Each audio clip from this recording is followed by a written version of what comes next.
They're going home with a medal as they defeat Panama in this third-place match. First of all, there's nothing wrong with a bronze medal. Just ask Merlin. But honestly, it was a good showing by the Jamaican team, by the Jamaican coach, to get us our first ever bronze medal at the Concacaf Nations League.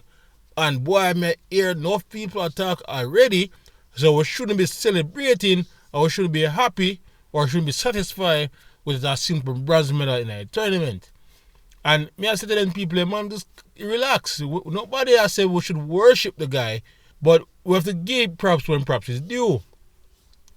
This third place should be especially satisfying for the coach when you look into the fact that he had to deal with so many outside noise, talking the Bailey situation, as well as the numerous injuries, especially the last minute one for Antonio.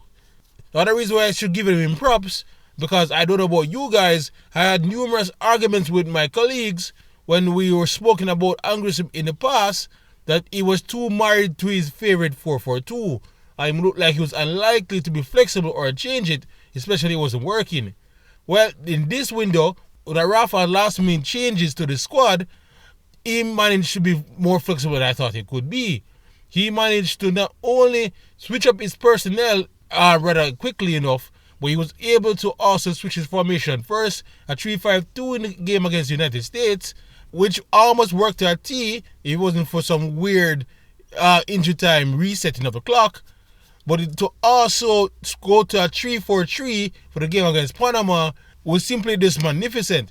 Because when you think about it, if you're just lacking that creativity through the middle, you try to create from the wings. And he brought on two fullbacks to give us the extra attacking prowess. As you can see, boy, both goals we got in this tournament, it worked. As he got one in the first game, and then Lambakisa with a bomber from the right wing back position in the second game against Panama. So I have to clap and give the coach props for that. No, we're not saying this is Copa America title, or we're not saying this is the World Cup qualification, which is supposed to be his main objective. Don't get us wrong, but you have to look where the progress is going.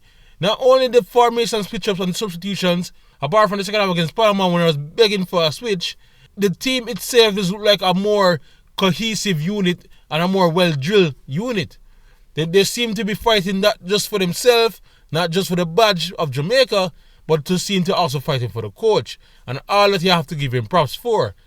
So, again, big up yourself, Heimir Hallgrímsson, and again, big up to the Jamaican national team to pull it off. There's more work to be done, don't get me wrong, a lot more work to be done. Copa is up, and then World Cup qualifiers. But for now, you are in the right path. Just keep on fighting the good fight. So that's all I'm basically saying this short video upon the thing. People, there's nothing wrong in celebrating their small victories. It will just simply make when you win the war much more sweeter.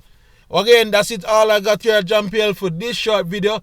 And I'll see you next time, especially tomorrow, as we look at the JPL Match Week 24 review show. Again, I'm out. Big up yourself, YouTube.